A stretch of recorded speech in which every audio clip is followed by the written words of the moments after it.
Semaine 2, jour 5. Bonjour et bienvenue à Dieu au quotidien, notre série d'études méditatives sur l'Évangile selon Jean. Aujourd'hui, nous poursuivons notre réflexion sur le chapitre 2. Nous en sommes au 5e et dernier jour de notre survol de ce chapitre et étudierons les versets 17 à 25. Hier, nous avons commencé à réfléchir ensemble sur la purification du temple par Jésus.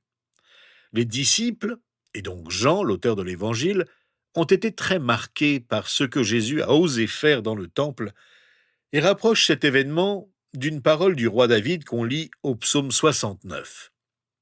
« Je suis devenu un étranger pour mes frères, un inconnu pour les fils de ma mère, car le zèle de ta maison me dévore, et les injures de ceux qui t'insultent tombent sur moi. » Ce que Jésus a fait dans le temple est l'accomplissement d'un texte important de l'Ancien Testament.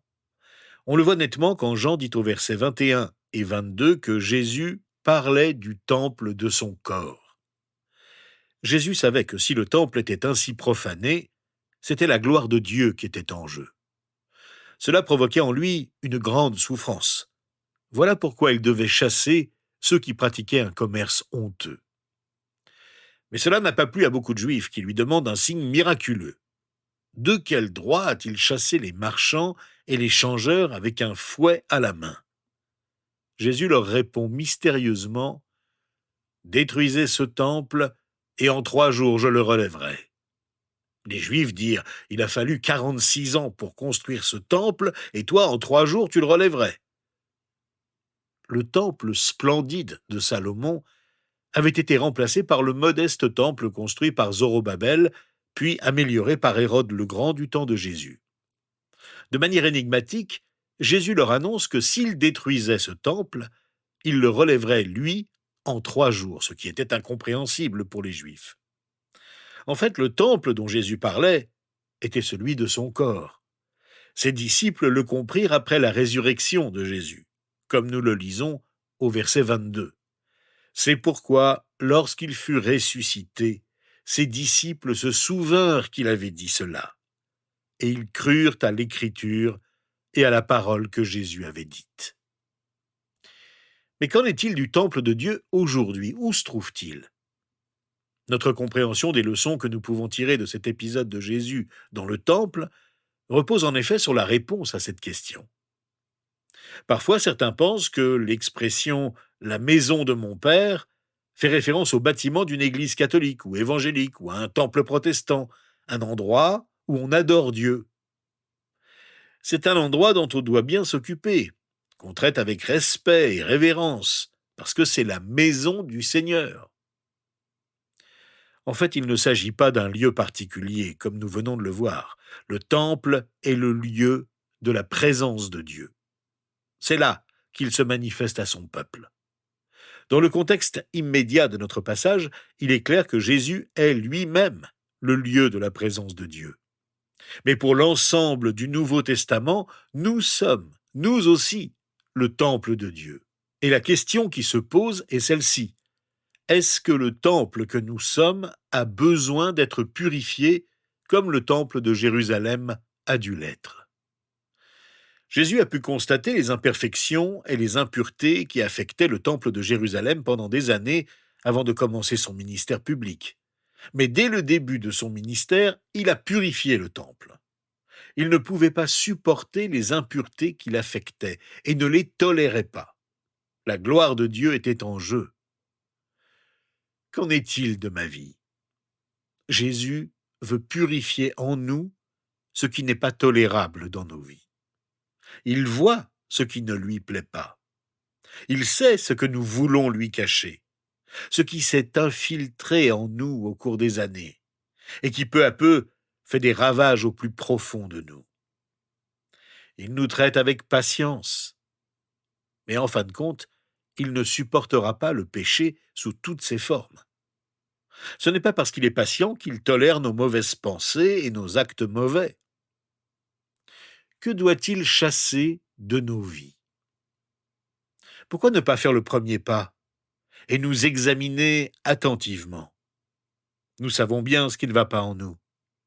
Nous connaissons les pièges dans lesquels nous tombons fréquemment. Nous savons les tentations que nous ne voulons pas rejeter et qui nous attirent. Confessons nos faiblesses. Avouons-lui nos fautes. Il est prêt à nous entendre si nous sommes sincères et voulons vraiment être débarrassés du mal qui subsiste en nous. La purification du temple a suscité deux types de réactions. Au verset 17, les disciples se souviennent d'un psaume. Leur réaction est positive. Jésus aime trop la maison de son Père du ciel et veut qu'elle redevienne une maison de prière. Mais au verset 18, les Juifs remettent en question l'autorité de Jésus et lui demandent des preuves.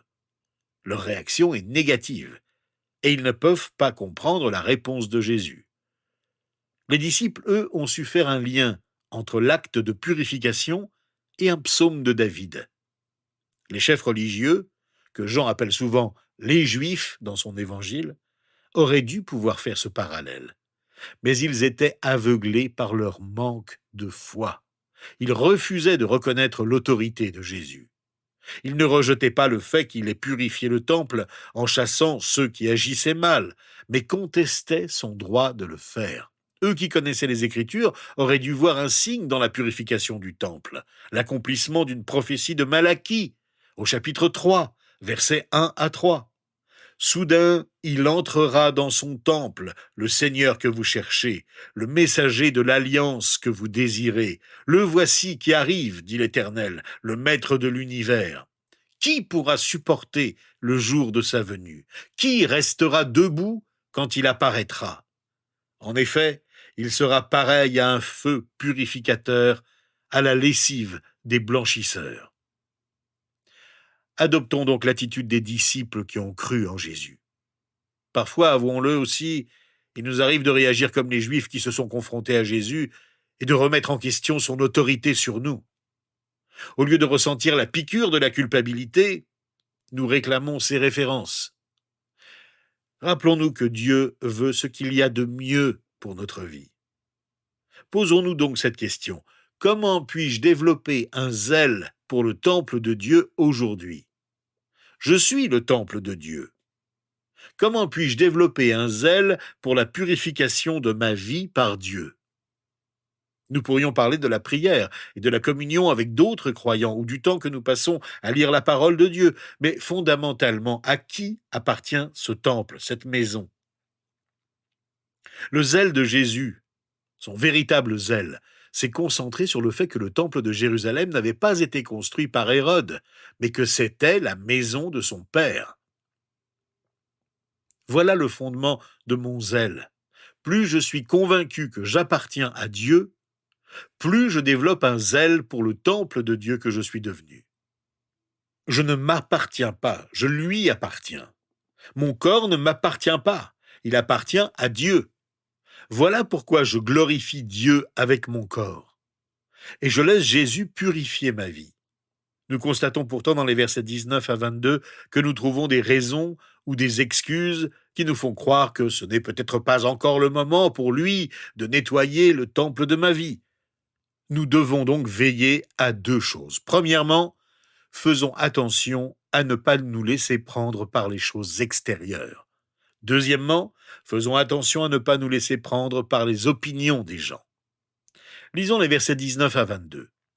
Jésus leur répondit, « Détruisez ce temple, et en 3 jours, je le relèverai. » Les Juifs dirent, « Il a fallu 46 ans pour construire ce temple, et toi, en 3 jours, tu le relèverais. » Cependant, lui parlait du temple de son corps.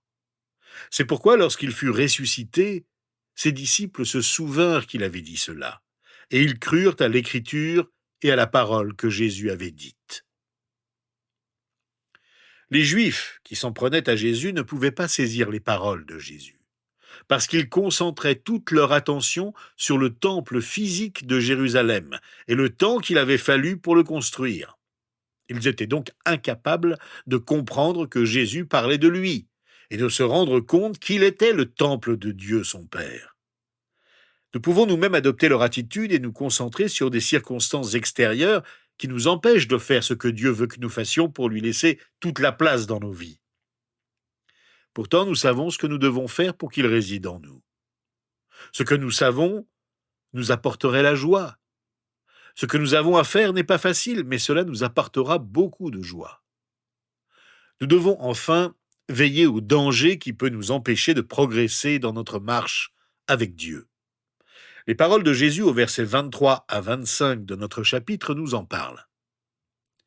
Pendant que Jésus était à Jérusalem, lors de la fête de la Pâque, beaucoup crurent en lui en voyant les signes miraculeux qu'il faisait.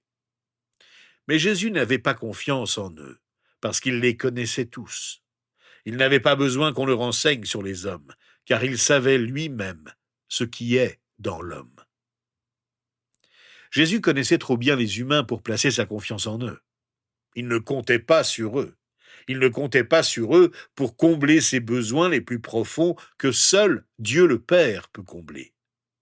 De même, nous ne pouvons pas compter sur les autres. Si nous comptons sur eux, nous serons toujours déçus, ou nous serons induits en erreur, parce que nos besoins les plus profonds ne sont comblés que par notre Dieu. Besoin d'amour, de compréhension, de salut, de vérité, de joie et de paix, etc. La liste est longue.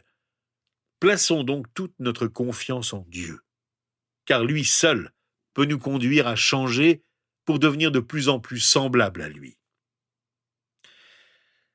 Prenons un instant à la fin de cette étude pour prier et disons à Dieu: